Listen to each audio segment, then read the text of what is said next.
Ang lagundi ay isang halamang gamot na popular sa Pilipinas. Narito ang mga sakit na maaaring gamutin ng lagundi. Una, ubo. Ang lagundi ay maaaring gamitin bilang gamot sa ubo o pantanggal ng plema sa mga sakit tulad ng trangkaso at sipon. Pangalawa, hika. Ang lagundi ay may mga anti-inflammatory na katangian na maaaring makatulong sa pamamaga ng mga daanan ng hangin, na maaaring mabawasan ang mga sintomas ng hika. Pangatlo, pulmonya. Ang lagundi ay nagpapababa ng pamamaga at nagpapabuti ng immune system.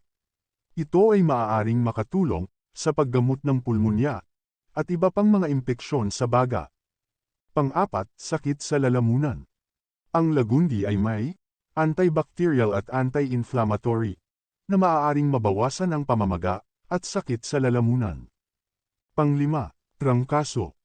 Ang lagundi ay kayang palakasin ang immune system. Ito ay maaaring gamitin bilang isang natural na lunas para sa trangkaso. Pang-anim, sakit sa tiyan.